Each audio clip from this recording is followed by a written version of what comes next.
Welcome to News Today with WW News Today. I'm Tom Corliss. Here now the news for February 17th, 2020. The classic Magic Kingdom park icon Cinderella Castle is getting a makeover inspired by the animated classic Cinderella just in time for the film's 70th anniversary. Disney has shared the image of the prospective new look for the castle, which will feature golden touches and more royal blue turrets, while still keeping with the regal simplicity of the Walt Disney World icon. Work is expected to begin in the next few weeks and will continue through the summer season. Castle stage shows and nighttime fireworks like Mickey's Royal Friendship Fair and Happily Ever After are set to continue as normal. I know a lot of people have a lot of opinions about this. I don't know why the marketing spin is that this is based on the animated film, because I don't recall gold touches on the castle in the animated film. I think it was pretty simple based on the Mary Blair concept art. It was a lot of white and blue, but whatever. You don't need an excuse to repaint the castle. You own it. So you can just say, we're repainting the castle. Either way, I think it looks good. My only concern is we're not good at repainting the castle. And I say that not from anywhere unfounded, because if you look at history, in 2014, we repainted the castle. And you may not even realize that now because it's all faded. So we already had dark blue turrets. They did that in 2014. They're not there anymore because the paint faded. So my concern is gold as it fades turns to brown, and how quickly are we going to end up with a brown accented castle? That's my concern, just based on what's happened in the past where, oh, we're going to do a little pink in the middle, and we're going to do blue turrets, and it's going to be this different thing, but then you wait 7 or 8 years to repaint, and it doesn't look like that anymore. But we'll see what happens. I like the art. I think it looks nice. It'll be nice for the 50th. I don't think they even need to throw any extra stuff on it like they were originally planning to. I think it looks fine just like this. Work is already quietly underway at the Magic Kingdom as the first steps are being taken to drain the moat for potential work. Closely surrounding the castle, you'll see these barriers up along many of the moat's various waterways. The last time we saw these barriers go up was for the draining related to the walkway expansion alongside Sleepy Hollow and Fantasyland. Of course, no one in the Walt Disney Company talks to each other, so these could have been done at the same time, but we're draining the moat again anyway. These barriers will eventually help keep water out as parts of the moat are drained ahead of scaffolding, painting, and more work in the area. A charter bus at Walt Disney World caught fire yesterday morning and was seen billowing smoke while parked on property. The bus is not affiliated with Disney, but it caught fire near the Transportation and Ticket Center. The fire was quickly put out, of course, so it doesn't seem like anyone was injured or anything, thankfully, but nonetheless, the bus, based on the hole in it, looks like it kind of exploded, but thankfully no one hurt. As the Walt Disney World Railroad's closure at the Magic Kingdom stretches past a year, we are finally getting a look at some of the new stretches of track being put in place along the 1.5-mile loop. This stretch, one of the few that is fully visible when not riding the train, has had new rails and ties installed recently. And finally, in Tomorrowland, the berm, which is expected to separate the railway and the land and the attractions within, has grown quite a bit over the last few weeks, though it certainly won't remain in its current state for long. The dirt pictured will likely be redistributed for Tron Lightcycle Run's construction, and the final product should be much more presentable. The Epcot guide map has once again been redone to catch up with all the changes happening around the park. In the January 17th through the 24th map, we see a mix of what's currently available at the park while hinting at what's to come. At the bottom of the map, we see new pathways that have opened. We also see the area just north of Spaceship Earth has been cleared to green space due to the demolition of Innoventions West. Moving to the left of the map, we see a teaser of the Play Pavilion, and the Epcot experience is a bit above that. However, we still don't see any teasers for Moana Journey of Water or any of the other upcoming additions like the Ratatouille ride in France. But also, according to the map, both the Regal Eagle Smokehouse and Taste Track Burgers were set to open on February 17th. Spoiler alert, neither of them opened. On President's Day, we couldn't open an American-themed barbecue restaurant on President's Day. Well, either way, maps and times guides now reflect that those are open. They're not, just so you're aware. Epcot took another major step towards development of the World Celebration neighborhood this weekend. Construction walls now block the perimeter of Future World Central Plaza. The walls wrap all along the center of Future World, capping off each breezeway. Guests now have to choose whether they enter via the west or east bypass walkways. Further signs are out leading guests either to the exit in Spaceship Earth or Future World East and World Showcase. New signage is already up that directs guests on how to now access Future World East and Future World West. Pin Central and the Electric Umbrella closed this weekend, of course, since that whole area was shuttered. Also now gone are those cool light-up pathways, both the multicolor ones that were by Innoventions West and the white starry ones that were on either side of Spaceship Earth. Those are all gone as well. Of course, the Electric Umbrella will not be coming back. The space will be converted into a new bakery and as well a new counter service restaurant, which will take up what was the Electric Umbrella as well as what was Innoventions inside of that building. Of course, Mouse Gear was already closed as Mouse Gear is being remodeled, and a portion of that is also becoming the new Club Cool. The FastPass Plus kiosks we previously reported on are now up and running near Epcot's Test Track. You'll see the new kiosk to the right of the Test Track entrance. The kiosks are white with bright red accents and a black base. And with the Test Track undergoing refurbishment, this is a nice quiet place for you to plan and get Fast Passes for the rest of your day at Epcot. Previously, there were FastPass kiosks near Innoventions East, but those have been removed due to the extensive construction in the area. Of course, the ones by Innoventions West are also now just outside the construction walls on that side by the Inventor's Circle in the center of that side of Future World. Along with the new Future World East pathway and extended construction walls at Epcot, the park also has a new guest experience team location. This brings the total number of locations at Epcot to 3. The new location is right at the entry to World Showcase across from the Figment Topiary and Epcot Festival of the Arts Chalk Art Gallery. Due to construction, the already existing guest experience team stations were moved. This one in Future World West is now at the end of the Seas bypass across from the Seas with Nemo and Friends. On the other side of Future World, the third guest experience team cast member is located between Mission Space and the temporary Mouse Gear. All 3 of these locations still do not have the theming of the other guest experience team locations at other parks, but that's because they're probably going to move again when work is completed. With another World Showcase interactive game now retired, the former Agent P's World Showcase Adventure headquarters has been dismantled. All signage, posters, and additional elements of the headquarters have been removed. The structure has been fully stripped, leaving just the 2 columns and roof intact.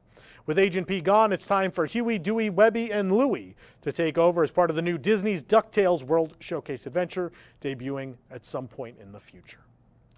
Guests visiting Disney's Hollywood Studios in March will get the chance to see Disney Movie Magic, the projection show, once again on select nights. The show debuted back in 2017, and while it does not feature fireworks, the show includes Walt Disney and a jaunt through the history of live-action films from his studio. The nighttime offering will officially return on March 13, 2020. The current Wonderful World of Animation show will run nightly through March 12th. If you can't make it out to Hollywood Studios, you can check out our full Disney Movie Magic video right here on our YouTube channel. I'm ecstatic about this. This is the closest thing left to the Great Movie Ride. It gives you all the feels of the old park.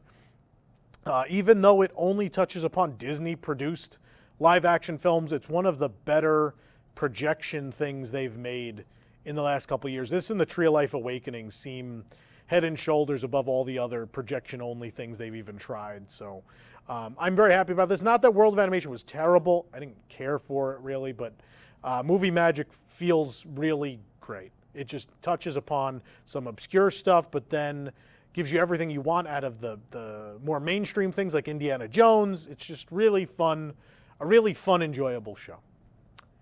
If you're looking to add a splash of color to your Magic Band collection, the latest Magic Band to arrive at Walt Disney World is from the Ink and Paint collection. The Navy Band is covered in Mickey-shaped paint splotches and splatters, making it perfect for any aspiring artist. The different shades of paint on the band are fuchsia red, lavender, lime green, sky blue, and yellow. You can bring this masterpiece home with you for $29.99. We found it at Mouse Gear in Epcot. The latest Open Edition Magic Band features the Onwards film's 2 protagonists, as well as the magical Guinevere van. The navy blue Magic Band features the 2 brothers on one side, and the other side has the unicorn-adorned van named Guinevere.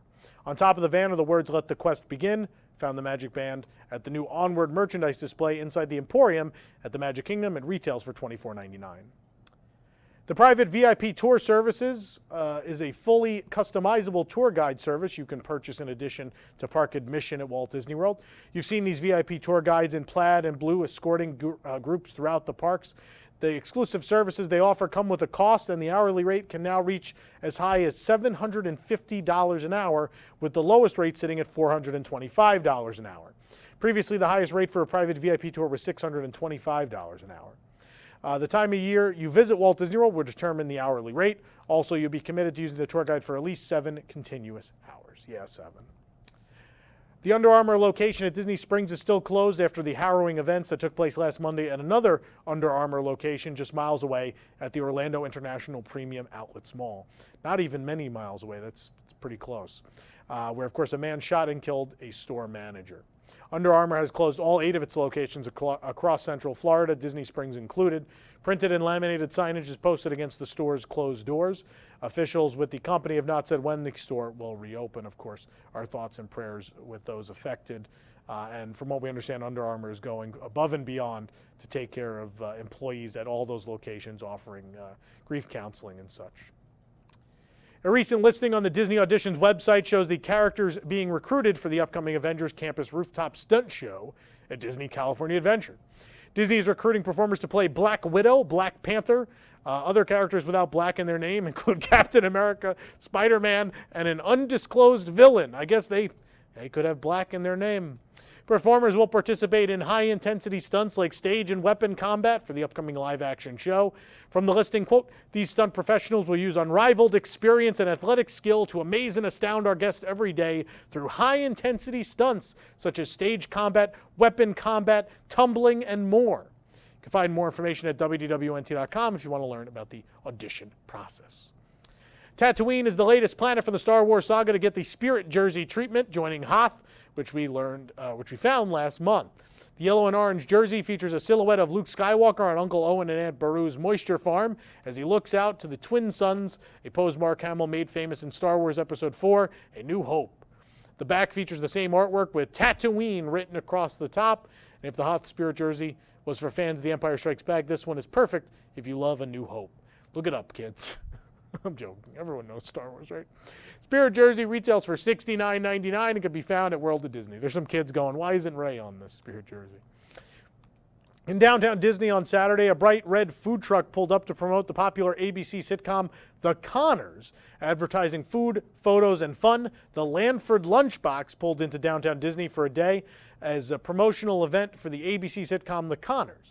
Created as a continuation spin-off of the long-running sitcom Roseanne, the show stars John Goodman, who also voiced Sully in Monsters, Inc. Each guest receives a drink and a portion of either stew, vegetable or beef, or a sweet pie, sweet potato, cherry, or apple.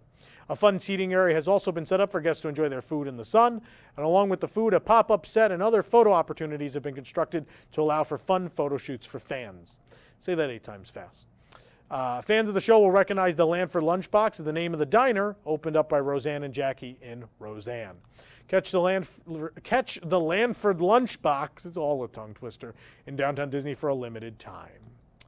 It has been announced that Disney PhotoPass Plus service, currently operated by Fujifilm in Paris, will now be managed directly by Disneyland Paris. Guests who currently use the service have been notified of the changeover, which will take effect from April 1st, 2020.